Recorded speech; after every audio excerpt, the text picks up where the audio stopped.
Hello, everybody. I am Astha Singh, Assistant Editor at MAG, joining you from Pune, Maharashtra. We at MAG hope that all of you have been staying safe. I welcome you to this evening's event, which is based on the recent launch of our September-December 2021 issue. Please grab your copies at your earliest convenience. Significantly enough, it marks MAG's completion of 75 years of being in continuous publication, a milestone we could not have reached without the sustained support of our readers, subscribers, and patrons, and their faith in a magazine which has always endeavored to advance the appreciation of art, architecture, and culture. In this issue, we have combined the concern about the urgency of basic human needs, food, clothing, and shelter, in view of the protracted pandemic as well as political and socio-economic tensions in India and beyond, with that of a platinum jubilee focus on the arts of Asia, a region whose boundaries were once amorphous. Mark's sustained preoccupation with the larger Asian region is in line with the vision of Mulk Raj Anand and 14 other co-founders who felt that artistic and cultural legacies live beyond socio-political contexts and national boundaries. The contributors this time include important names in their respective fields, including scholars Pushpesh Pant, Jaya Jaitley, Anuradha Iyer Siddiqui, Rahab Alana, Sugata Ray, Kanika Batra, Alok Bhalla, Riaz Komu, and Sasanka Pereira. In fact, the springboard for this evening's conversation is Mr. Pant's essay, which is a celebration of food, one of the sub-themes of this issue. He shows comprehensively how Asian flavors came to be irrefutably present in India's diverse culinary heritage, and food's power to unite people despite social and political divisions being rife. We have Mr. Pant with us and two other distinguished experts and practitioners. Please join me in welcoming Pushpesh Pant, Preetha Sen, and Rakesh Raghunathan, with Prema Viswanathan as a moderator. Thank you very much for making this time to be with us and participating in this discussion. Let me introduce all four of you to our audience.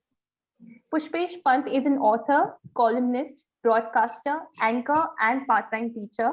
He has been an independent producer of documentaries. He has taught and researched for more than 40 years at the Jawaharlal Nehru University, New Delhi. Besides his highly acclaimed and exceptional expertise in international relations and food history, he has also researched and studied Ayurveda independently. Among his several notable writings is his book, India Cookbook, published in 2010. Preetha Sen is a chef consultant and acclaimed today as one of India's topmost food historians. She is regarded as a leading authority on the regional cuisines of Eastern India, with a special focus on undivided Bengal. She has been a pioneer on multiple platforms, including social media, in creating awareness about the wisdom of the culinary culture of India. Food, she believes, is identity. Simultaneously, she works in the arena of sustainable livelihoods with craft communities in remote areas. She's also a former journalist whose decades-long work in sustainable livelihoods led her to research and document the history and wisdom of indigenous foods.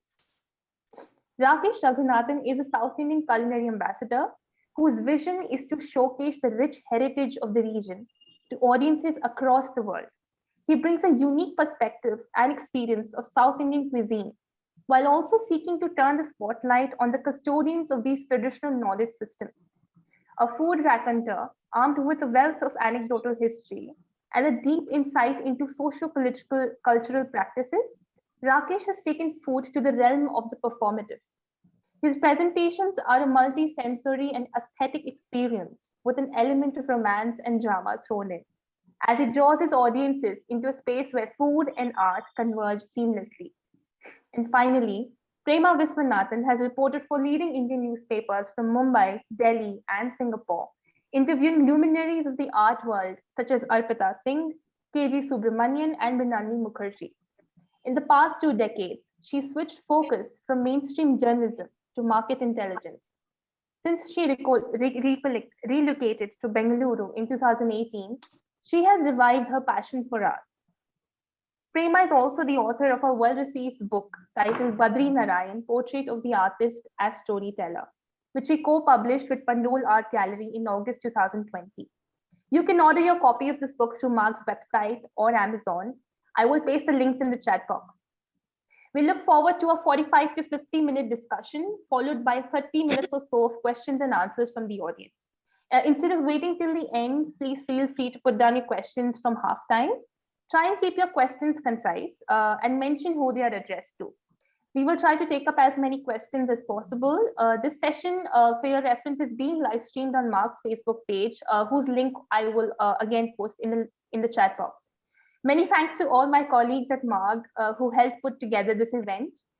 With this, I would like to invite Prema to take over as the moderator. Thank you so much, Asta. It's indeed a great pleasure to be part of this discussion, to be moderating this discussion. Food, of course, is a subject of perennial fascination for everyone, but I'm in the company of a very knowledgeable panel, so I look forward to many learnings from this. The art of culinary creation indeed has occupied a very important place in Marg's 75-year-old history.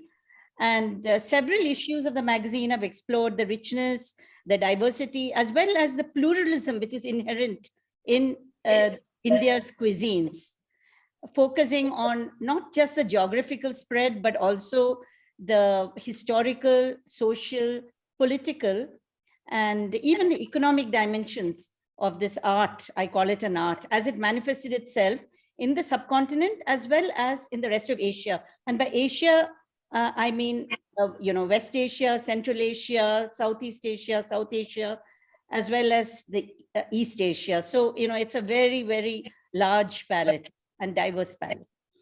So, this is going to be a sort of, this discussion is going to deal with the symbiosis, and it's a sort of exchange that we are going to talk about when we talk of Asian affinities. So it's a give and take situation where India has given and India has also taken from the rest of Asia.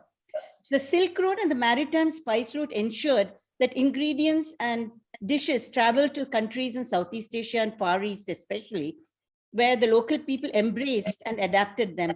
I was myself astounded by the extent to which the roti prata had inveigled itself into the eating culture of Singapore, where I lived for close to 25 years. The Indian culinary heritage has earned abundant praise from even the British colonizers, who reveled in the rich repasts, spice-laden feasts that India offered up, until the Mem Sahib era, as Shalini Holkar mentions in one of the past issues of Marg, where nostalgia for the food back home in Europe created a growing antipathy towards the Indian cuisines. Fortunately, this was short-lived.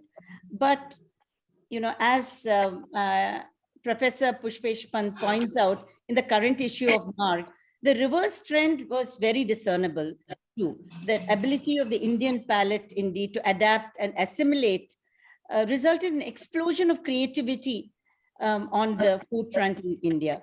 Thus, we have dishes from Southeast Asia such as Malaysia-style prawn rice, we have Thai-style keema biryani, and the ubiquitous betel leaf making its way into India. Indeed, I was not aware until I read Professor Pant's essay that the betel leaf was not indigenous to India. And there was also the Portuguese overlay on the Goan cuisine, the West Asian influence on Lucknowi kebabs and biryanis, and the transformation of Chinese dishes in the bylanes of Kolkata.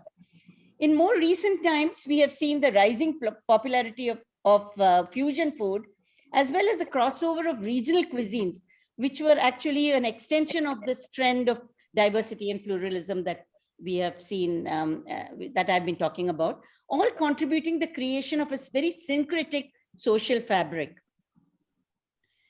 However, even as we celebrate the contribution of our culinary heritage and its to social cohesion, I do believe we cannot ignore its divisive role in entrenching and at times even accentuating the social, communal, and economic divide in the country. I mean, this is a very sad phenomenon that has surfaced, but it's something that we cannot ignore. The concept of purity, for instance, and the food taboos, which have the food culture has engendered in its own way, have reinforced casteism, gender inequality, and so on in India, or at least abetted it. Thus, even in a temple in Udupi, you have the phenomenon of a separate room where Brahmins are served. and the invisibility of some cuisines, like the dishes of Dalits and Adivasis, are, in our overarching culinary discourse, is an example of the social divide. Of course, on the economic front, we have, the linkage of food to financial status is evident in the fact that, those who are poverty stricken really don't have access to our rich culinary heritage. And this is a very, very lamentable state of affairs.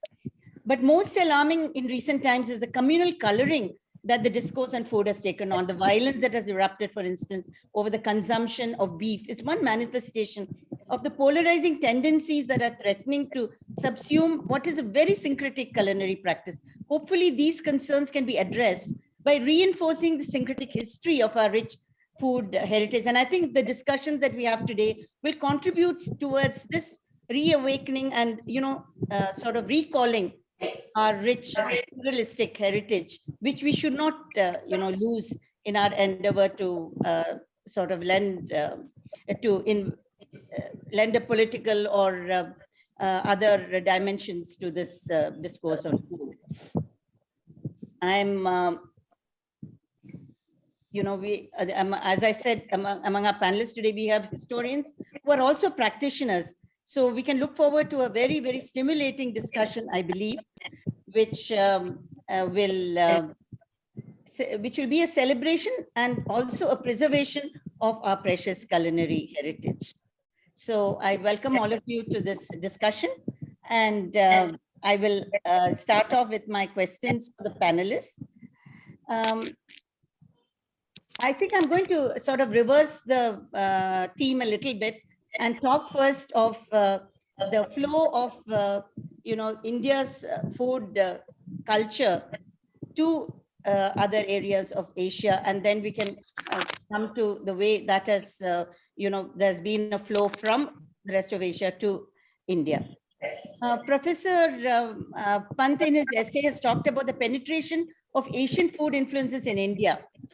But even before that, Indian ingredients and dishes have traveled to Southeast Asia and the Far East via the Silk Road and the maritime spice route. Could you share your insights, Pushpesh, on how India's culinary traditions have contributed to our cultural exchange with the rest of Asia? Perhaps in the way the tandoori way of cooking, for instance, was known in India long before it surfaced in Central and West Asia, something that you have highlighted? I hope you permit me to disagree on certain points which you have made.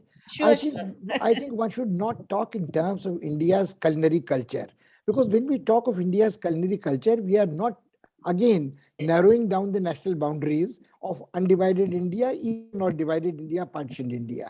I think we have other dividing lines within the subcontinent, north versus south, east versus west, northwest, etc. I think when we talk of India's culinary heritage or legacy, it is indivisible from Asian culinary heritages or Asian culinary traditions. So I don't think, I've just been working on a book which has gone to Penguins, I don't know when it will be published. It's called Food in the Making of the Nation, which means food in the making of the Indian nation and the Indian identity. So I do not think that there is chronologically a timeline. I feel rather apologetic because a simple article for lay audience dumps it down to a certain extent. There was not Indian penetration of Southeast Asia. You yourself mentioned betel leaf coming to India, Nagavalli, from Southeast Asia 2000 years or more ago. So it is not a penetration of Indian ideas, Indian ingredients to Asia. It is not. See, the interesting thing about India is that this is the subcontinent where the Silk Road and the spice route crisscrossed. So it was, at the same time, it was a simultaneous process. It was not as if, look, the clubs were coming, the cinnamon was coming from Southeast Asia. So it is not as if the Indian ingredients were traveling to one direction only. The second point which I wish to make emphatically is that it is not only food. Food is inseparable from invasions, trade, exchange of ideas. So the same Silk Route, if you go through, the people who blew up Bamiyan Buddhas, the Taliban in Afghanistan, were also pretty difficult to live with beyond that on the Silk Road 2000 years ago also. So the point I wish to make is that there is a concept of Asia, and people talked of the old world. There was Asia, Africa, Europe. And India was part of Asia, but people identified Asia in totality. So the identity is in totality. And the regional affinities make a difference because, as Rakesh, I'm sure, is going to discuss with us, there is a contact of the southern peninsular South India at least thousands years ago. Rajendra Chola, Armadas to Indonesia. You have the East Coast, which Prasadi will talk about, Kalinga and Bengal. And imagine Bengal is a country in itself. Undivided Bengal included Assam and the northeastern states of India. So we have a tradition of regions maintaining their international relations. The institution of Bali Yatra in Puri. So I don't believe in this Indian interactions. I believe in India as a part of Asia and our identity. The other points you make, we'll take up as we go along. I think the prohibitions, we celebrate diversity, but there are divisions. But let us not have a time span that past 7.5 years enforced vegetarianism, vigilantism about beef eating, override the historical memories of centuries.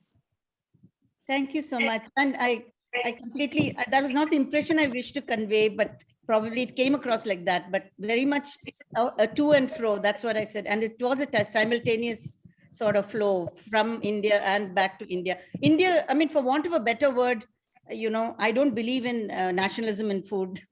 I want to make that also very clear. But for want of a better word, one has to talk of the geographical entity of India when we talk of, you know, affinity with Asia. You'll pardon my interruption, but you can go back 1,000 years when Al-Biruni writes about Al-Hind. People talk of Hind. People talk of the land of the Indus, the Sindh. So Sindh becomes Hind in a...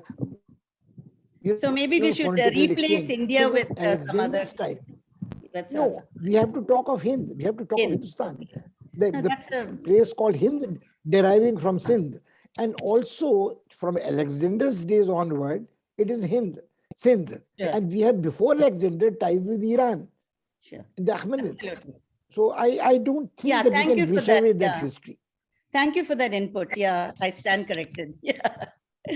Okay. So Preeta, would you be able to also, you know, shed some light on how this give and take took place between India and the Far East, for instance, because you have, you know, been writing about that, how the Eastern belt was, you know, influenced by what was happening in the Far East, and even in South Asia, the rest of South Asia, which basically was, you know. So Prema, since I've got this platform today, I would like to begin with one thing that, you know, we see all these restaurants proclaiming pan-Asian cuisine. Now, what always intrigues me is that when you say pan-Asian cuisine, what happened to India? Why is Indian food not part of that entire genre? It's always Chinese, Japanese, Thai, and all that. That is pan-Asian, and India seems to be something else. You know, so that was not the case at all. What I have been working on is connecting the dots, which what Dr. Pant said was food memories. You know, there was a complete seamless synergy, as you said, or, you know, assimilation of philosophical thought, of food philosophy, you know, from, you know, the entire Eastern belt, I would say, right from China down through, you know, I'm talking political borders now, China down through Tibet, through Nepal, Bengal, and, you know, right down and then carrying on into Southeast Asia. And, you know, and there are three things that I would like to hold up as examples. One is this entire Bengal tempering that Bengali cuisine is known for, Panch Phoron. Now, when we talk about Panch Phoron, do we think about the Chinese 5-spice powder? Now, both stem from the same philosophical thought of food should be enjoyed with all the 5 senses, right? And that food at, you know, the number 5 holds significance in both the Chinese school of philosophy or Chinese school of naturalism and the our Indian ethos or the Bengal ethos of food. You know, 5, we have, you know, all these, and pan-India as well, like Panchamrit, 5 nectars. Huh? In Bengal we have a poncho banjan, 5 dishes or 5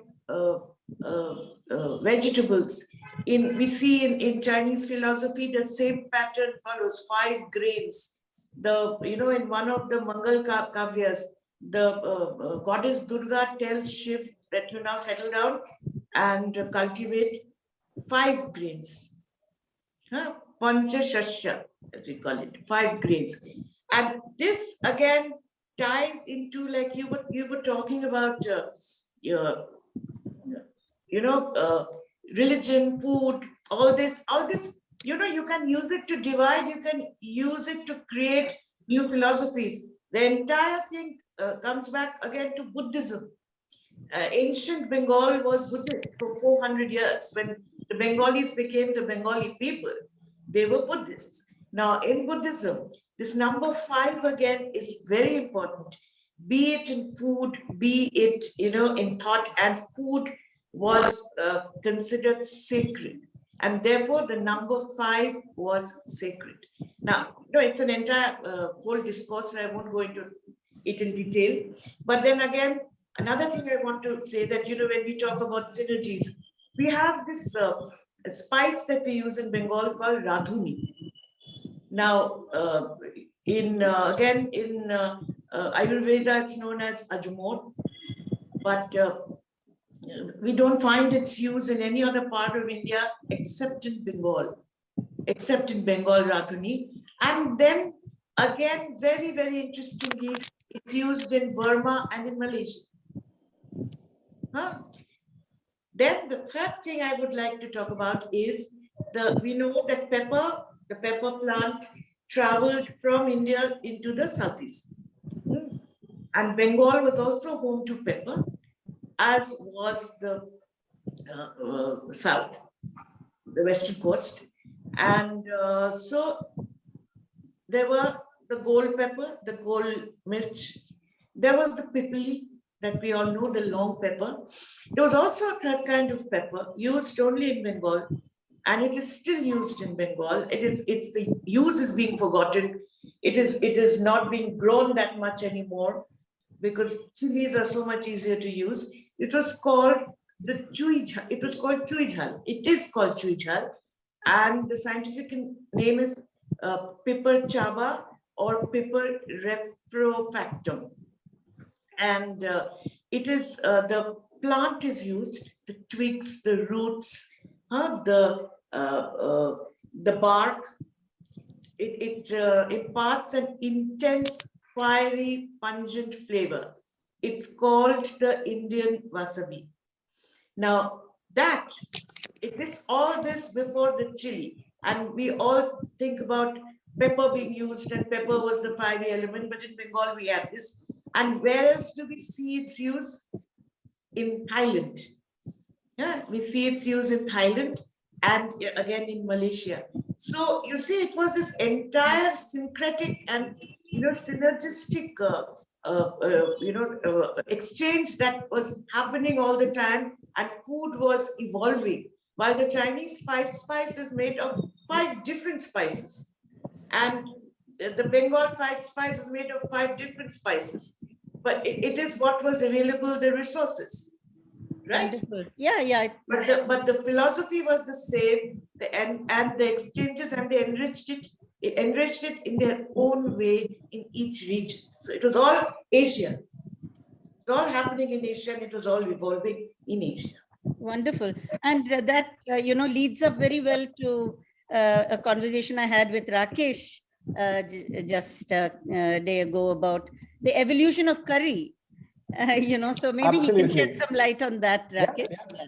So first of all, thank you very much for having me as part of this discussion. So the word curry, if you look at the etymology of the word, is a Tamil word, which is, you could say, pepper. It obviously being indigenous to this region. Curry is also something that's dark, like you have curry leaves, which is in Tamil it's called karu vepilai, which is a darkened leaf of the neem leaf. That's what it's translates to. So there are references to archaeological findings in Mohenjo-daro and Harappa, where spices like pepper and cumin and fennel were used. Then Sangam literature, for example, talks about Sangam literature talks about, Sangam literature, for those of you who may not know it, it's collection of poems put together, one of the greatest works in Tamil literature. It doesn't sort of specify recipes, but the person who has recorded this, from the poems and the translation, you can understand the entire region and the kind of food they ate and what they practiced. So in Sangam, there is a reference of a tamarind spiced curry that is there, which you could equate it to the modern day Korambu, as they call it in Tamil. So these are pretty much the evolution of the curries here. And then you had the Mughal influenced curries where they jazzed it up by adding, they made it richer by adding nuts, poppy seeds and whatnot. And eventually this traveled to parts, like Sri Lanka, they have different sets of curries. Southeast Asia, you have curries, Thailand, the red curry and yellow curry and whatnot. Japan has something called a curry rice, which was popularized during the time of the British. So this is something that I personally think that traveled from here and went on to become a global phenomenon. And similarly, if you look at techniques that could have come from Asia into our part, is probably the concept of steaming and fermentation. And like Dr. Pant said, we are looking at it today as Southeast Asia, but back then this was under the Cholas. And you could never say the kind of cross-cultural influences that they had as they kept moving back and forth. So idlis, if you look at it, there is a Southeast Asian dish called the kedli, which could be something like the modern day idli that we make today. But the references that we have for the idli in ancient texts like the Vadaradhane and Manasolasa, it talks about urad dal, black pepper and cumin that's ground and served. This is as abstract as it sounds. But what is missing here is the addition of rice and steaming, which possibly, that rice was initially found as Oryza sativa in parts of China, which was then domesticated and then it made its way here. So you could infer that this came along eventually and then ingredients were added and then it became an idli. And I would say that the Kanchipuram Varadaraja Perumal Temple Prasadam, which is called the Kanchipuram Idli, is probably one of those recipes where all of these pieces of history sort of come together. Because you never had a concept of steaming in India, because Sangam literature that talks heavily about different kinds of cooking techniques, there is no mention of steaming. So if you look at the idli, even today, it is a bamboo basket, which is lined with the mandara ele. And there is the batter that is added to it, and it is steamed for about 1.5 to 2 hours, and you get this almost 2.5 kilos. One idli is that size and that weight. So it's probably a simple Kanchipuram idli, but I feel with these elements kind of thrown in and the movement that it has had, it sort of culminates right there. Yeah, thanks. Add a little bit to Rakesh's here. Yeah. When he was talking about the idli, it just thought struck me. There is this roti jala in Malaysia. You don't know that you were talking about rotis. I was amazed to find that, we have the same thing in Bengal. It's called jali pita or it's called chicha roti. And the only difference is that in Bengal, there is no egg that is added to the batter. In Malaysia, egg is added to the batter, but it's the same thing. It's the same technique. It looks exactly the same. And I myself have made it and used it because I was so fascinated with it. Now, which came first? Roti jala or jali pita? Like the chicken and egg situation. Yeah, it really doesn't matter which came first because basically it's a give and take, right? Yeah. Or maybe they existed simultaneously. Oof, what is this? And Rakesh, I'll have a discussion with you on the side of screen about India did not have steaming. I have a lot to say about that. Is that right? Okay, okay. Yeah. So, actually, my second question has been preempted. Everybody has talked about both, the outflow as well as the inflow and the simultaneous existence of various techniques of cooking as well as ingredients and so on, which is fascinating. So, it really makes for a very pluralistic kind of ethos through food. But, food has, what this has highlighted is also that food has been a very important aspect of social cohesion through the ages. But how has this played out in the regional context in our culinary heritage? For example, perhaps Professor Pushpesh Pant can talk about the pervasive taste for pan all over India. We find it both in the south and in the north, and it's how did this happen? If you could talk a little bit about that. No, if you get me started to stop, because I'm working on a book on pan. It is just finished. I think there are two responses to what you asked. Pan came from Southeast Asia. It was called Nagavalari, and the areca nut came from Southeast Asia. It was called tambol. So you even go to Northeast, they eat a tambol, which is fermented areca nut, which gives a mild high, colors your lips red, lipstick, and you feel good. You are on a good trip, good mild trip. But what makes pan pervasive all across is interesting because it has the other thing. We get fascinated by the current buzzwords, cohesion, celebration of diversity, community bonding together. But pan is a great leveler. So if you are eating a pan in a pan shop, the prince can go there, the pauper can go there. And the pan maker is called a chaurasia. And that again is interesting because 4 essential flavors out of 5 or 6 Shadras Bhojan in India are in. So this is all bitter, astringent, sweet. Salt was not there unless you were eating a Gujarati pan with dhanani dal.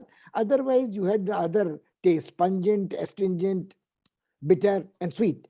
And this was not additions. It was the leaf. The leaf could be katia, leaf could be magai, and so on. But to cut a long story short, very, very short, the Chaurasia was not an upper caste person. But there was no taboo because pan was a bit of an offering in a temple as a prasadam. So it was sattvic, it was uncooked, it was not polluting, and you could have it. This, I think, made it very, very popular. And also it was a rite of passage. So a young kid, just past his adolescence, allowed to smoke or drink or visit places of repute, dance and music, but he could transit to a pan. And this was a pan shop, was a street corner shop where gossip was exchanged and so on. So if you are rich, you had a gold leaf crusted pan, silver leaf crusted pan. If you are a poor man, crusted villa, some desiccated nariyal, coconut, and you had sunnah. So that is again interesting. Why pan became so popular is because it cut the caste divide, the class divide. That's it. It was also considered an aphrodisiac, Dr. Pant. Of course, yes. Of course, yes. The gender divide also, because women were also very fond of this. Yeah, yes, actually, you're right. No, but I think the gender divide thing is a bit overdone. Prithati would probably do it. The ladies had a pandan, pandabba, and the ladies had it out of a batu. There was no gender. That's where the genders met. Yes, that's right. You created a pan and you see a film like Pakiza, and the wife offers a pan to the patron. The patron takes that and it conveys a signal. If you accept the phrase Bida Uthana, if you were going out on a societal mission, you are patron full of betel leaf. Anybody who picked it volunteered to. This is the one who goes to Supari Dena. If you have a contract killing, you give a Supari. It is part of sealing of a contract of either contract killing or going out on a suicide mission.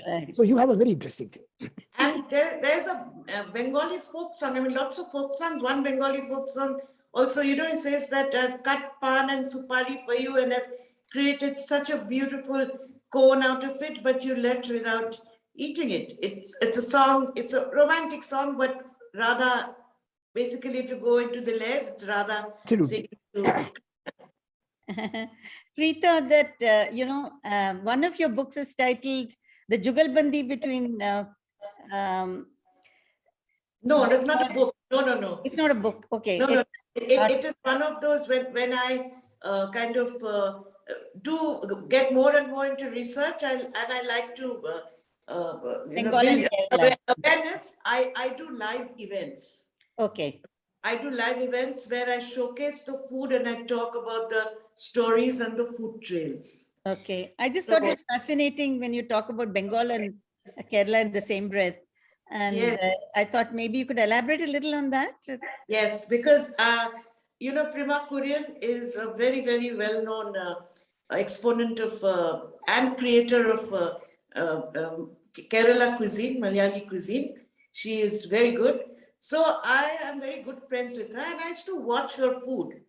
And I got very interested in the sadhya and this concept of 22 dishes. And then I began to figure out that there was so much of similarity between Bengali cuisine and Kerala cuisine.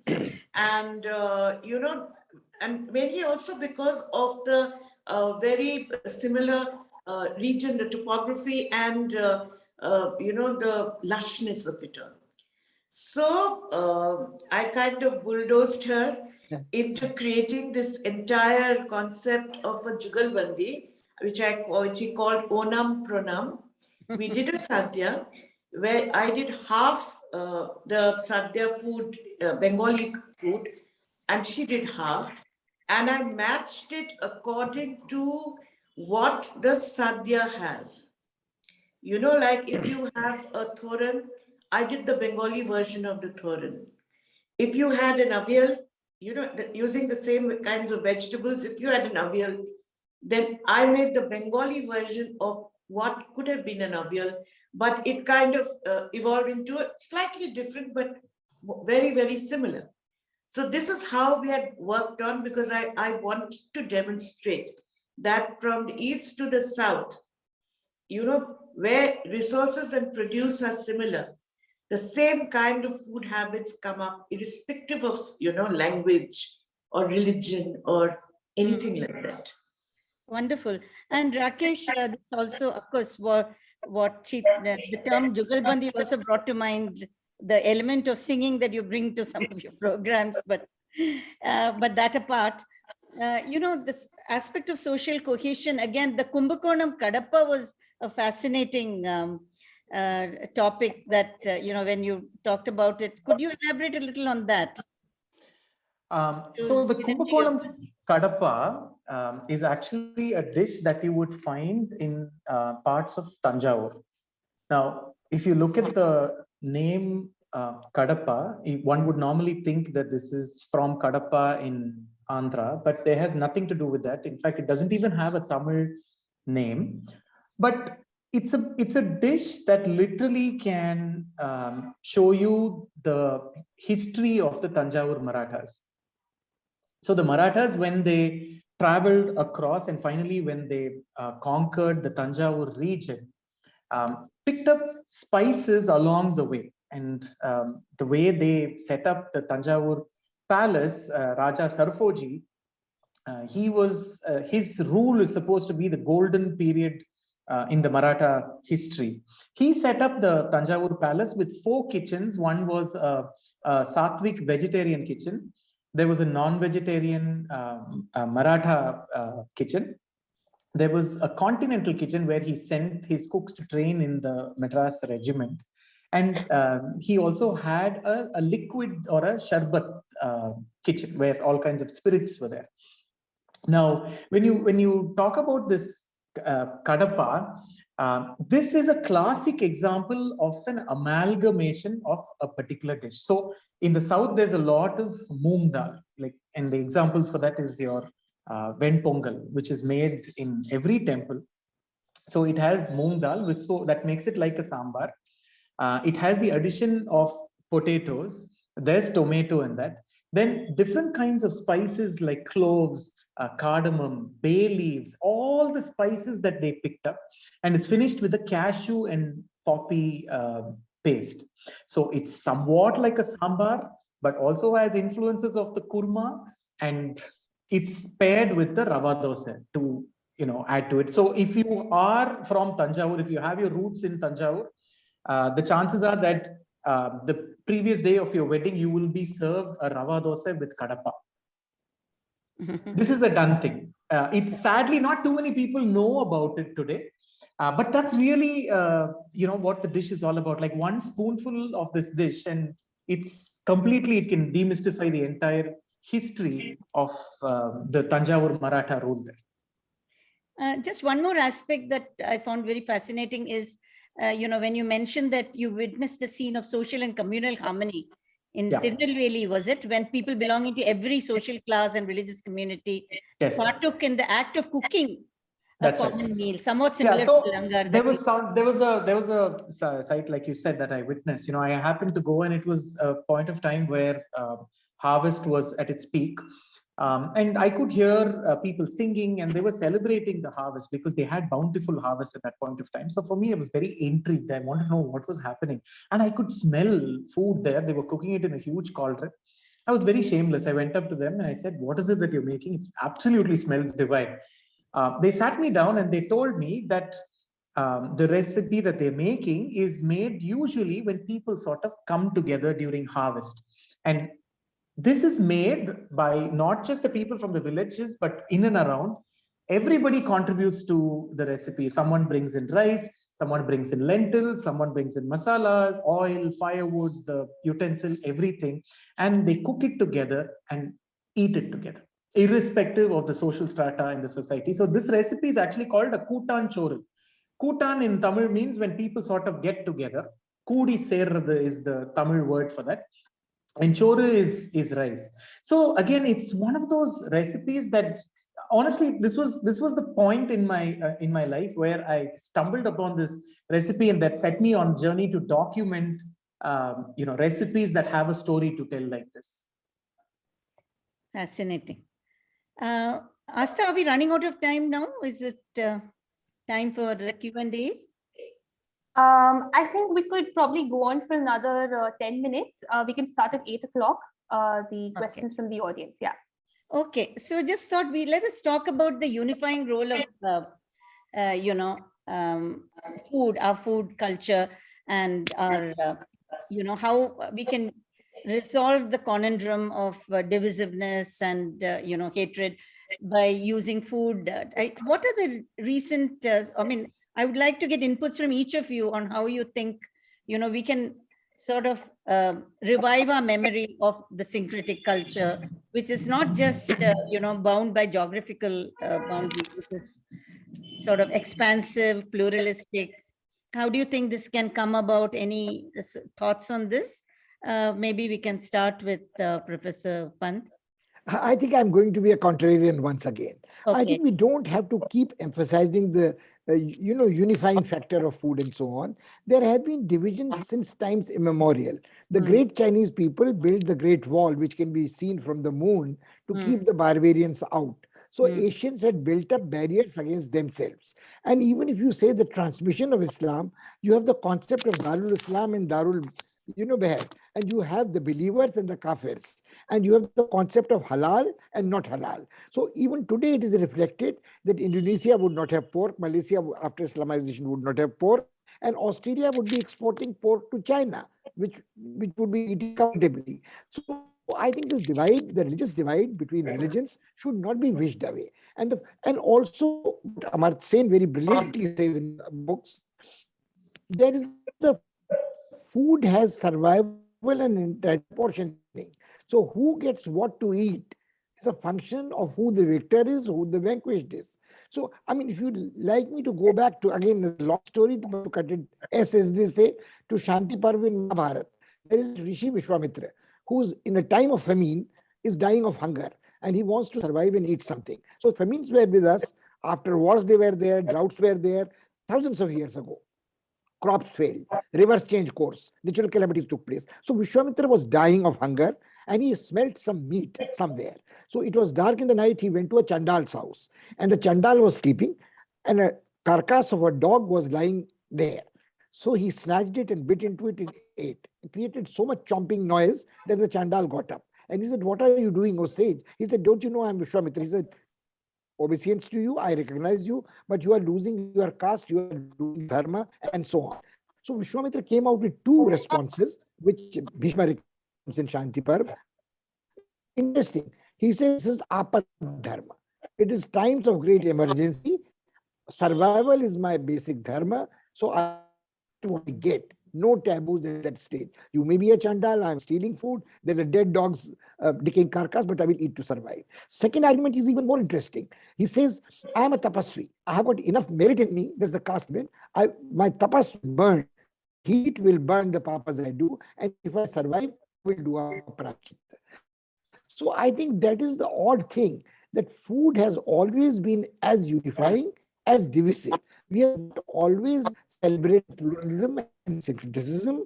When the armies were slaying people, I mean, Kalinga war, Ashoka comes down from Pataliputra to Orissa, and there's a bloodbath there and the eyes turned red.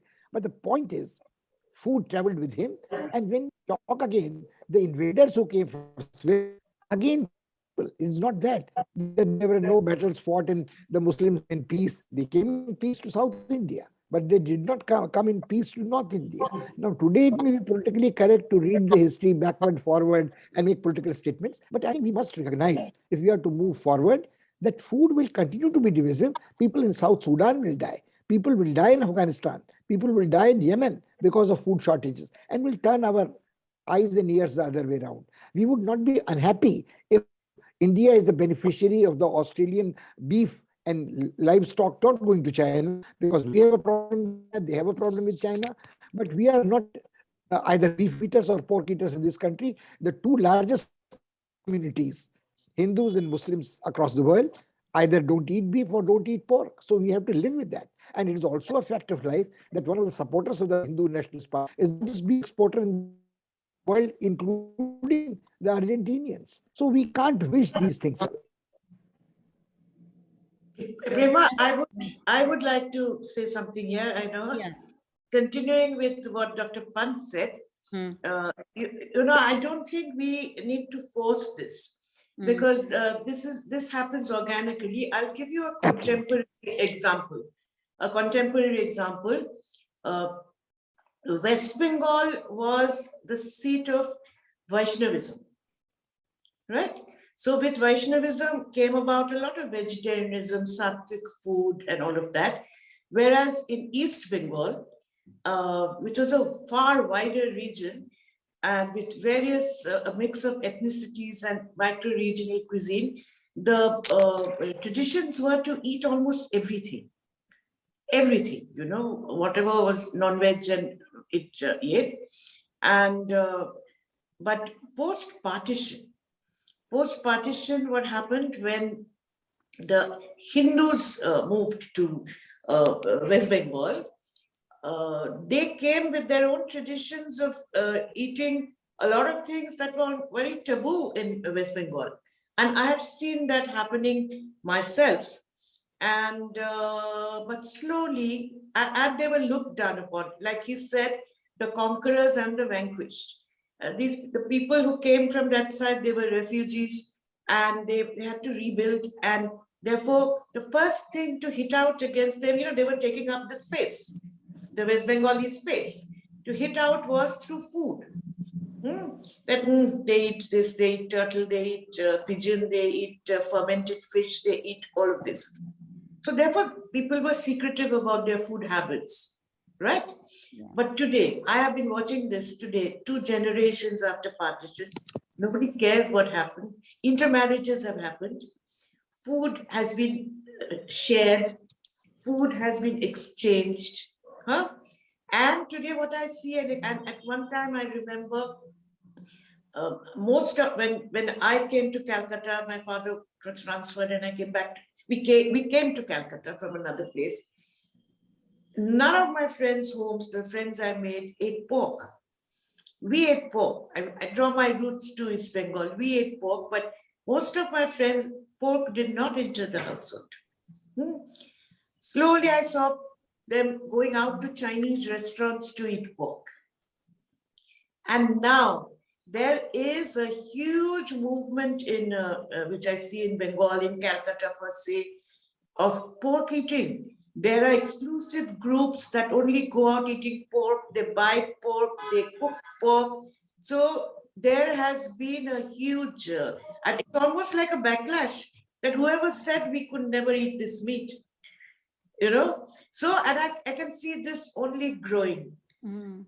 So it all this, it comes again back together very organically, and there's always a backlash that happens, and it's happened time and again in our history. And the first things to have always been hit at is food, but it's always come full circle. That's what I believe. That's very heartening to hear.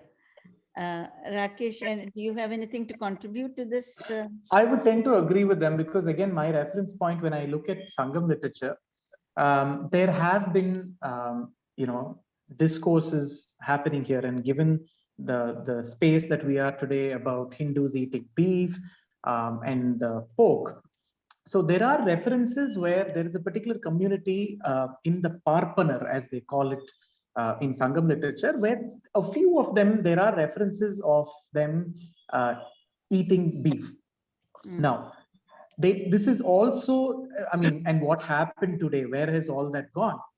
But you could say that the influence of Buddhism and Jainism came in, and they brought in the whole Sattvic food. And due to that, to sort of get into the higher strata of the society, to make themselves more to make them superior to the Buddhists and the Jains and the religions that came in with them, they sort of modified is one of the things. So this, again, I would tend to think that this is a cycle and it keeps going on. So there's really no, I don't think we can ever find a solution for something like this. I guess, there's no solution, but it's just looking at history and looking at current practice in unison and, truthfully, I think that's the, way to go forward. Yeah. Okay, thank you very much. It's been a very stimulating discussion with, a lot of contrary opinions, which is, of course, the essence of diversity and debate. So I'm very happy that we were able to have this discussion. I think now it's time for the audience to pitch in, and over to you, Asta. Yeah, thank you so much, Prema, and a big thank you to our speakers as well. We'll be taking up questions from the audience, and we already have a barrage of them. So this one really interested me because it brings up the urgency of the whole the climate change topic.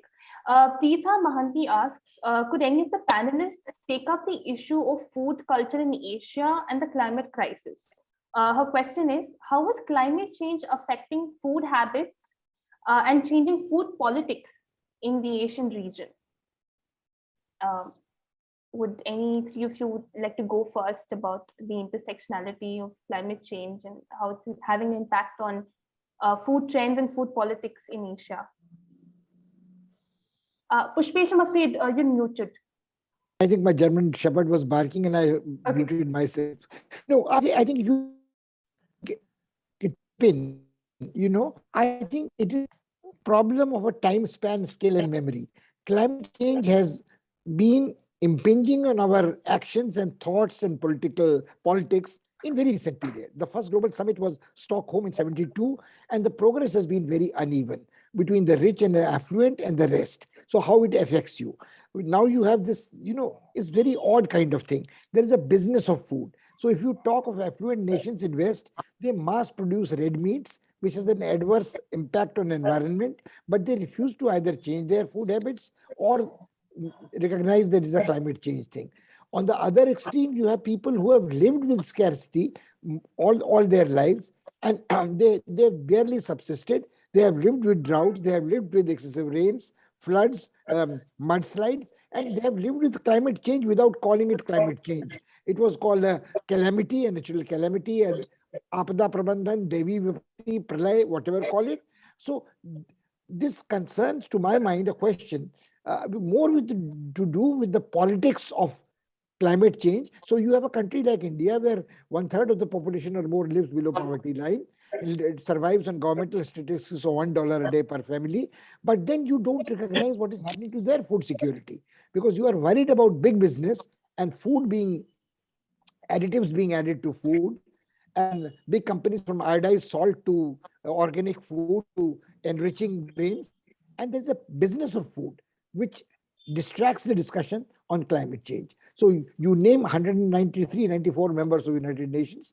How many of them are affected by this, where climate change is impinging on their lives on a day-to-day business? We choose not to think about it. Very complex question to answer in brief. Rakesh and Preetha, do any of you have anything to add to Professor Pant's response? Yes, if I have time. Yes, yes, please. Like Dr. Pant pointed out that, the disadvantaged communities have always lived with such shocks. And that's how whole new cuisines came about in Eastern India. I mean, whole new ways of cooking came out in Eastern India and led to what we call the zero waste legacy.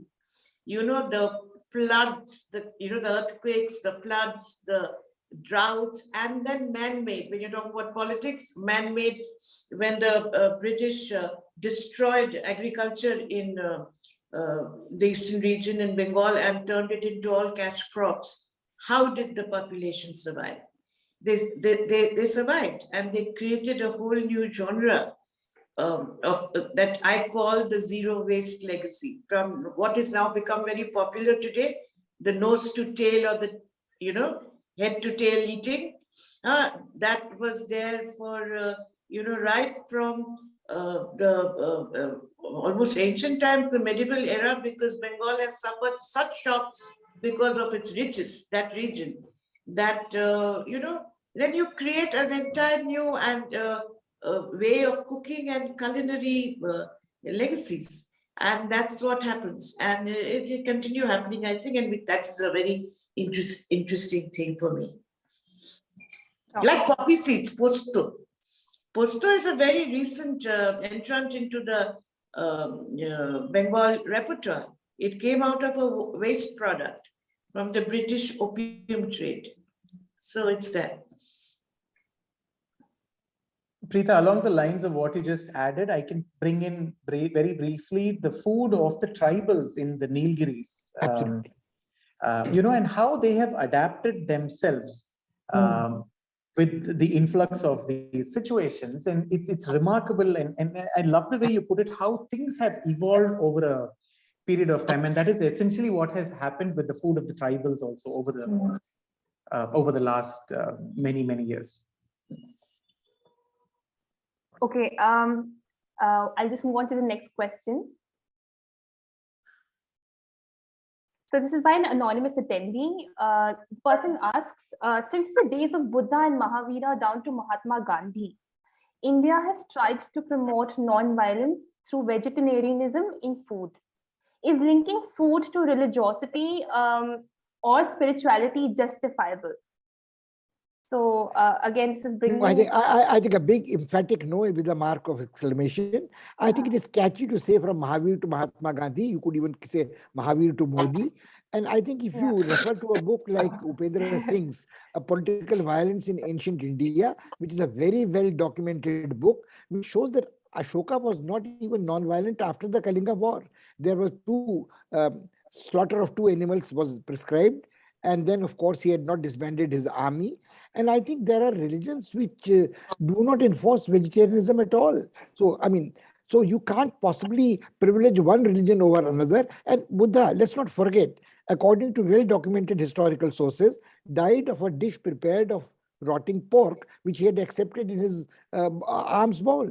So I think Jainism is a different kettle of fish, if I may mix my metaphors vulgarly. But I think, and you take Hinduism is not always vegetarianism. And Gandhi's vegetarianism did not come from Hinduism or Buddhism. It came from belonging to a club of fashionable vegetarians in England. So his vegetarianism was rooted there, and his good friend Herman Kallenbach perpetuated, reinforced that influence in South Africa. He came to India, convert to the Western vegetarianism. So Leo Tolstoy included. So I don't think let's mix up Gandhi's spirituality and his experiments with truth with what Hinduism is. Prithadi is here, Kali worshippers, Bhairav worshippers, even the Shaivites in Mithilanchal and Kashmir, Saraswat Brahmins are all lusty meat eaters. So what do you think that the Chettinad Vaishyas were Shettis were not Hindus at all? So this myth of Hindu vegetarianism, gets me terribly upset. And Buddha, he said don't kill, but there was no restriction on eating. If whatever food for in Buddhism, it was all alms. Whatever you got, you ate. Whoever gave you what you ate, you just did not kill yourself. And that philosophy is followed still by Buddhists all over the world. They will eat everything, but they themselves will not kill. So you have communities who do the butchery for you. So it's not about saying that you have to be vegetarian. The monks had to be strictly vegetarian. The laity did not. The Buddhists in Burma, the Buddhists in Thailand, Buddhists in Korea, Buddhists in Tibet would not have survived on vegetarianism. Yeah. Absolutely. No, and taking this a little further, when you talk about temple prasadams, there are temples in Kerala where the prasadam that is given to people in the village is toddy and dried fish. Now, these are Hindu temples at the end of the day. So you could never, and ultimately what is a prasadam? It is nothing but something that is available abundantly, that is made into something and given to the people. Why in Tangra in Calcutta, the Chinese Kali temple, the prasadam is mixed noodles? Yeah, exactly. Why not? I mean, at one point of time, all this would have been, when they concocted something together back then, it would have been considered fusion food. But today it's mainstream. Sure. And then we still have regular sacrifice at the Kali temple in Calcutta. So there's it happens even in parts of Madurai and absolutely. Okay, I'll just move on to the next question.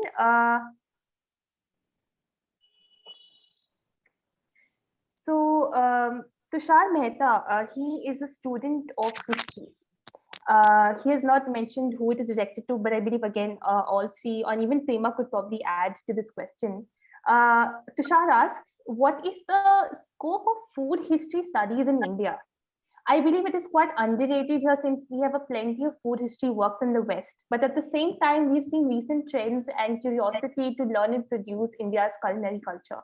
So this is from the standpoint of purely food studies, something which is completely theoretical, and why probably it has not been as rampantly sort of enforced in India in universities and colleges as what we've seen in the West. So Professor Pant, would you like to start off? I don't think that's quite correct, because I think even if you are not studying in Indian hotel management institutes, departments of sociology have a food studies program.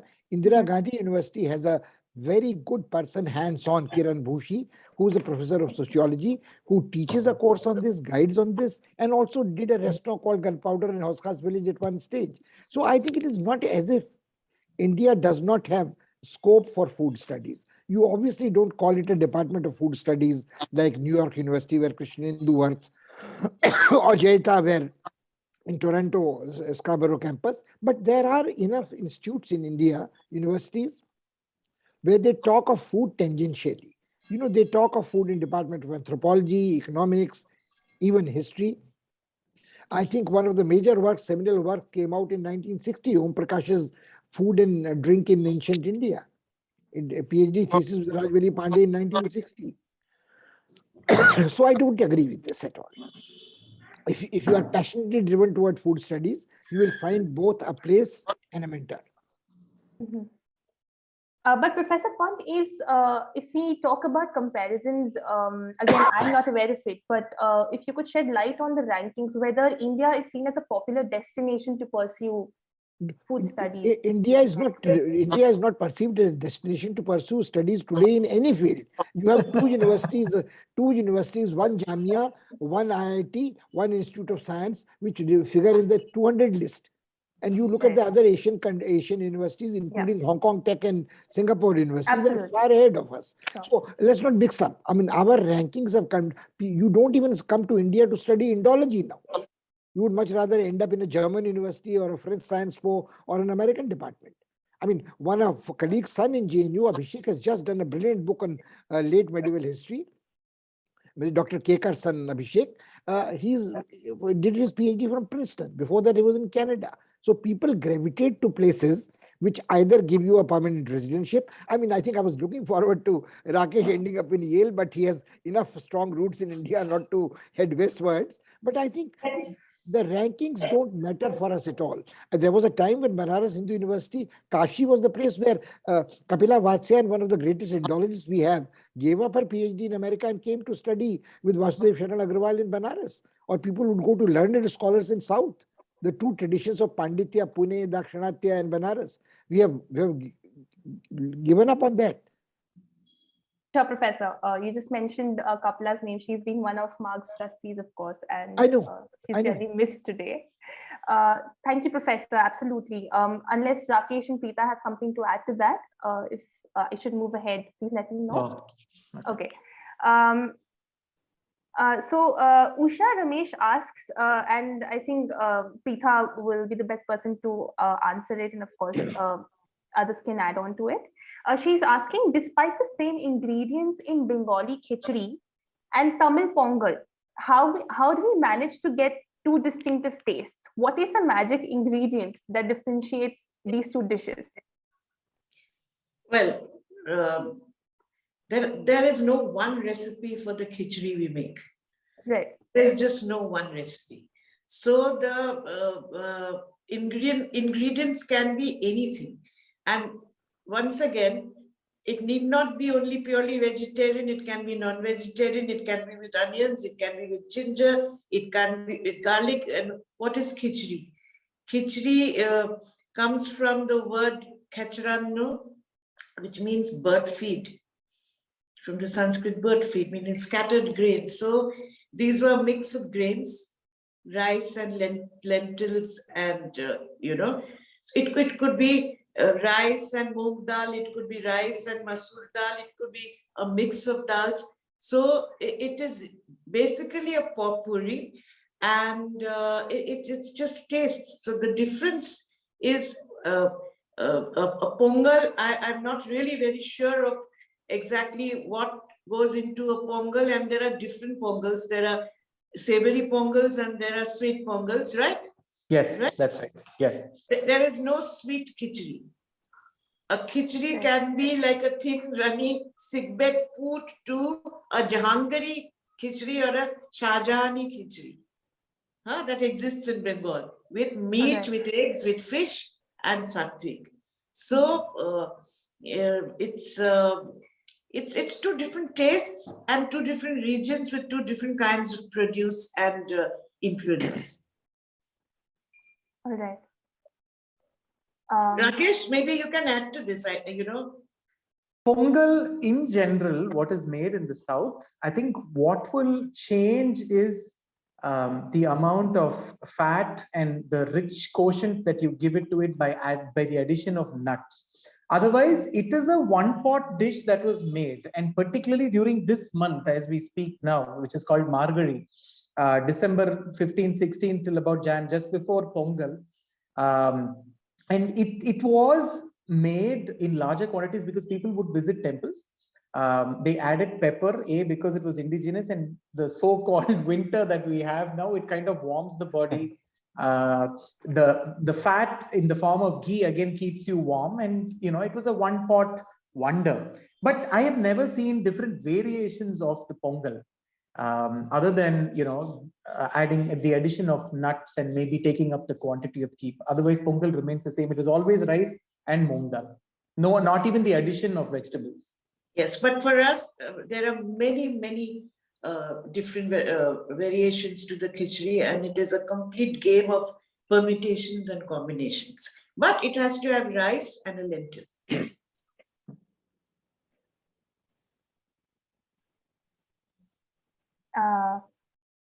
I'll move on to the next question.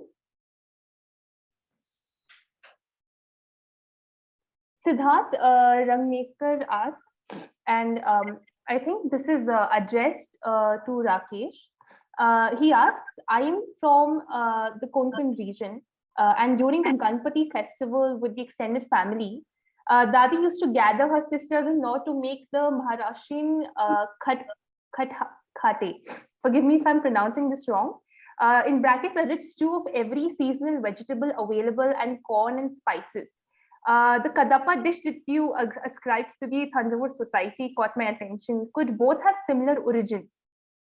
I'm sorry, I don't understand the name of the recipe that he's talking about. Forgive me if I'm pronouncing this wrong, but Maharashtrian khat khate, it says a rich stew of every seasonal vegetables available and corn and spices. Is that similar? Does that have similarities with the Kadapa dish that you talked about, in the Thanjavur society? So I'm not really sure of what are the masalas that kind of go into it, or for that matter, even the spices that kind of go into the recipe that he's talking about. Unless and otherwise that is made using some kind of lentils and like a spice paste, and it has similarity. What did he say again? Khat khate, is it? Is that what it is? Is that how it's spelled? Yeah, it says KHATE. Khat khate, yeah. Yeah. Okay. Yeah, I'm not really sure unless I know more about the dish. I wouldn't know if they're similar, but I'm fairly sure that there's no similarity as such, because I don't think that has the addition of lentils. I see. Okay. Okay. So Ritika Kochar asks, and this probably all of our panelists can answer again, because she's talking about the whole North Indian angle here, which she feels should be explored more. She says, as a Punjabi and a UPI, I would love to hear about the origins of North Indian food as well.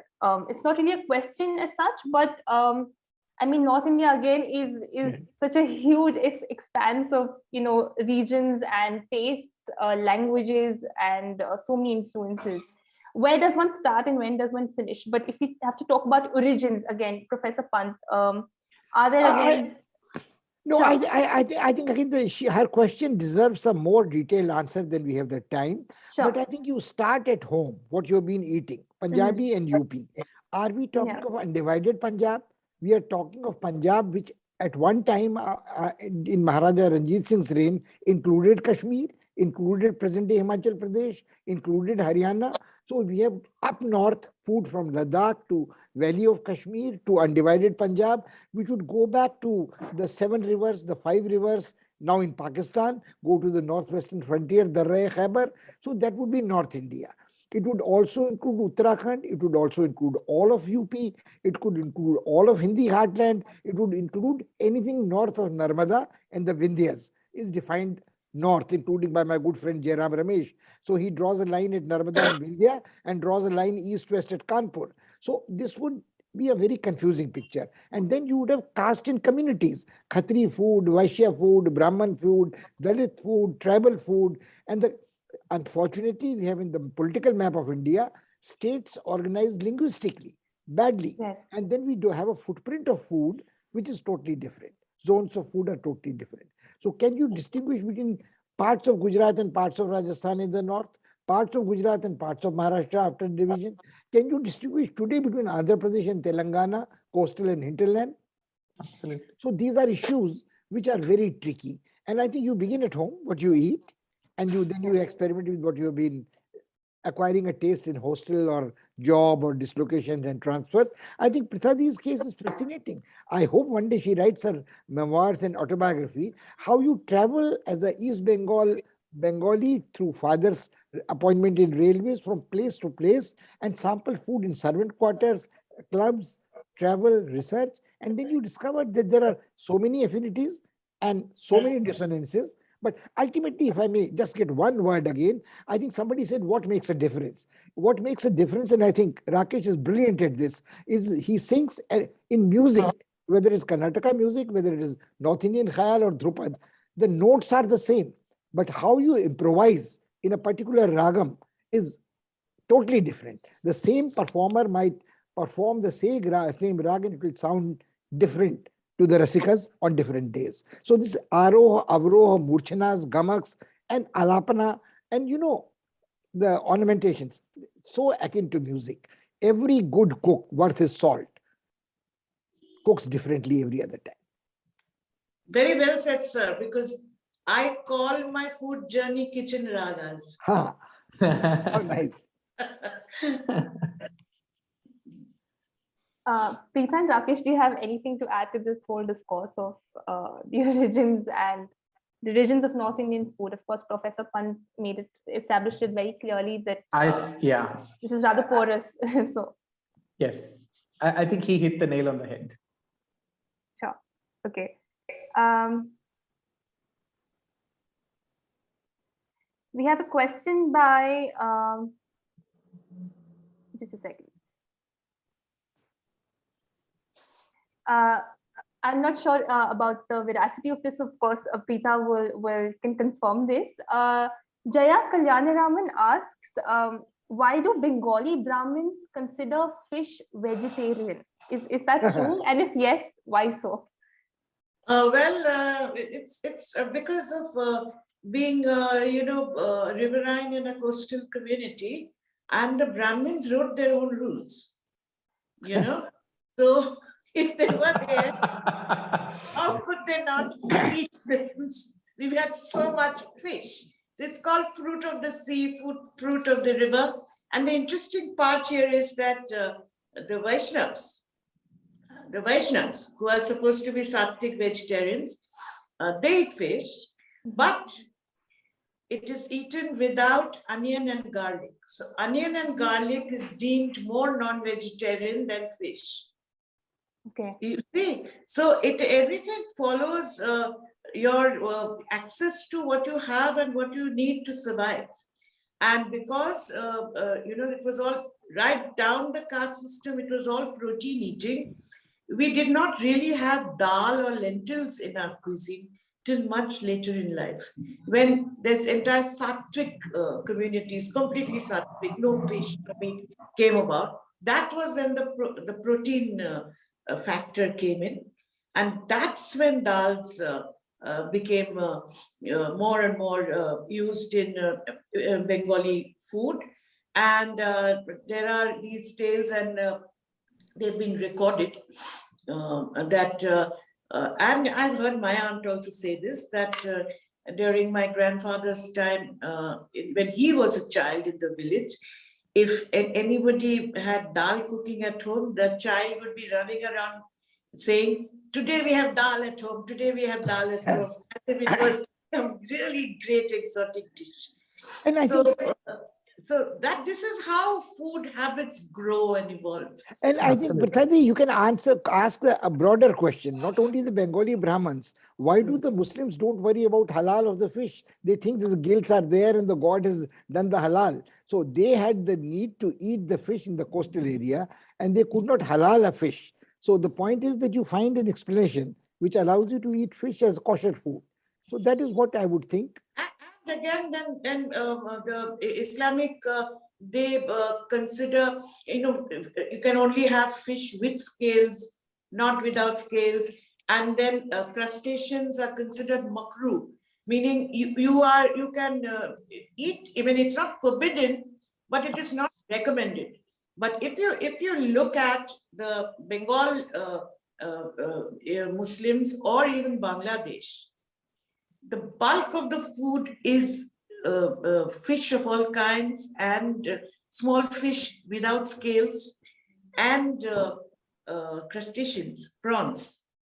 So it is whatever you need for your nutrition, like Dr. Pant's story about Vishwamitra, in order to fight the battle of life. Yes, absolutely. I can draw parallels with a community along the Konkan coast called the GSBs, or the Gaud Saraswat Brahmans. So, I mean, the story goes that there were people along the banks of the river Saraswati, and there was a drought. And all they could do was, I mean, there was famine, and all they had was the fruit of the sea, which was fish, and they are allowed to eat fish. But today, like with the evolving culinary landscape, they've adapted to eating meat of all kinds. I mean, if you can eat fish, you can eat everything. So it's really a very... Gaud Saraswats were named such because it is said they came via Gaud, which is Bengal. Yes, yes. They went to Gaud during this famine, and from there again they migrated. And so the Gaud Saraswats and the Bengali Brahmins are the two fish-eating Brahmin communities. Yeah, yes. Okay. Again, the Brahmins, like I said, wrote their own rules. So when the buffalo was sacrificed during Kali Puja or Durga Puja, or the goat, they said, oh, this is prasadam, we can eat it if it's cooked without onion and garlic. So the prasadam we cook, the meat prasad that we cook during Durga Puja, Kali Puja, is cooked without onion and garlic. But don't the Kashmiri Brahmins also eat non-veg? I mean, that was my impression.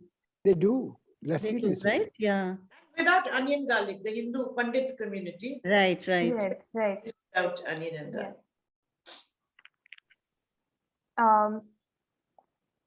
Krishnan Venkateshwaran asks, would you consider the Mithila region as an important cornerstone of the Ganga Valley cuisine, which is of UP, Bihar, and Upper Bengal? Sorry, I didn't get your question. Krishnan, yeah, the Mithilanchal region. Krishnan asks whether this region can be considered as an important cornerstone of the Ganga Valley cuisine, which is if you take UP, Bihar, and Upper Bengal together. Can the Mithila region be considered as yes to the first part of the question? Reservations of the Ganga Valley region, because Ganga Valley's river valley system would include the delta of Ganga, Jamuna and UP, and it will go back all the way to Navadvip, Sagar, Samudra, Sangam in Bengal and Bangladesh. So I think Mithilanchal has a distinct identity which covers Purvanchal of UP, bits of Bengal it was there, and went into the porous border to Nepal. There are several rivers which pass through that. Yes, most certainly so. And they claim the birth of Buddha very close. They have the birth of Sita there. So you can go back to myths and epics. It has a distinct identity. Yes, most certainly so. Okay. Preetha, do you have anything to add to this? No, I won't. That is a very interesting question. Sure. I will go back and I will delve deeper into this. Sure. Okay. Same. Yes. Okay. Venkatesh Anand asks, how do you think the game of traditional cooking is going to change in the future, among the future generations, and whether that can turn into business? Now, Venkatesh has addressed this to Rakesh, but I believe in Preetha and Pushpesh, Professor Pant can add, because Preetha, again, you've been working on reviving heritage cuisine. So, Venkatesh is asking about the future of traditional cooking, and will its fate change in the coming times, and whether that can be turned into a profitable business idea? I absolutely think you can, because today there is that whole wanting to know about, or rather wanting to cut down several layers in the culinary history and wanting to understand the story behind the recipe. So that inquisitiveness is definitely there among, the millennials, as I can call them. People want, like, even when you travel, you want to experience that local cuisine that is there, preferably in someone's home and all of that. But I think where we sort of need to play around is without sort of bringing in these contemporary cooking techniques, where we can present it in a very, very modern aesthetic way. Because I did a food festival, for example, something called Annam to Arancini, which was grandmother's kitchen reimagined, which was nothing but traditional recipes, but just imagined in the most beautiful contemporary way. almost like saying old wine in a new bottle. So people today, and thanks to shows like MasterChef, people want that aesthetic appeal in the food that they see. So it can I mean, a simple tamarind rice can be created into something very, very exotic and presented without taking away from the traditional original recipe. I'd like to add to that because very recently I did this festival called the Emerald Table, where I showcased traditional Bengali food, beginning to end, Bengali vegetarian food. It was no taking away from its essence or the purity of the cuisine, but it was presented, like I said, it's connecting the dots with Asia. It was presented in the Japanese kaiseki style of food. Kaiseki is the highest form, the most elegant form of Japanese dining, and it follows a similar ethos of a course by course and of fresh ingredients. In Bengal, we still eat course by course, and food follows a definite pattern.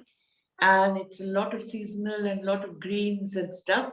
So I collaborated with a young chef and we worked together on this, and it was absolutely traditional Bengali vegetarian cuisine presented in the Japanese style and aesthetics. So that's how it was. So it can be done. But then the question also arises that what is traditional and what is authentic? Because yes, authenticity has kept moving and kept changing. Yeah. So that is also another bigger question. I think we are well past our time, but I'm just inclined to take up one last question. Meera Bendur asks, I would like to talk of the gender register in cooking and the travel of cuisine. If women did or did not travel, did their food move or did the food travel via professional male cooks, travelers? I know migration is a possibility, but did ghar ka khana travel? Of course, they travel. Women travel when they got married. They traveled from their paternal home to the bridegroom's paternal home, and then they had to live with other people, and they passed on recipes to their daughters, which went in different directions. This happened in the family of royalty. It happened in the family of musicians. It happened in the family of migrants. It happened in the family of the Indian diaspora. So women traveled, and women carried there were great repositories of not only recipes, but traditional folk wisdom about healthy ingredients, seasonal food, and otherwise. Okay, unless Rakesh, Preetha, and Prema want to add anything else, I think it's time to wrap up this session. Do we have any more comments from the speakers? Okay, so Prema, I'll just conclude the session then. Mark, thanks this evening's speakers once again for such an enlightening discussion. I'm sure all of us have different takeaways from the key observations and comments that all of our panelists made. But perhaps a shared standpoint is that food generates taste memory, as Madhur Jaffrey famously put it. And perhaps we should not forget the ways in such memories can be vitiated by forces beyond our control, but how it can also remain intact as a force of goodwill and camaraderie. And to our attendees, thank you very much for being a most patient audience and for making this an enriching discussion with incisive questions and comments. A recording of this event will be available on our YouTube channel, which is by the name the Mark Foundation, within the next couple of days. Do subscribe to our channel and follow us on Facebook, Instagram, and Twitter. On behalf of the entire team of Mark, here's wishing all our attendees and our speakers Merry Christmas and a Happy New Year. May the New Year bring many more opportunities for togetherness and moments of peace, prosperity, and harmony. Thank you once again, and good night to all of you. Thank you. Thank you so much. Thank you so much. Wish you the same. Thank you. Thank you.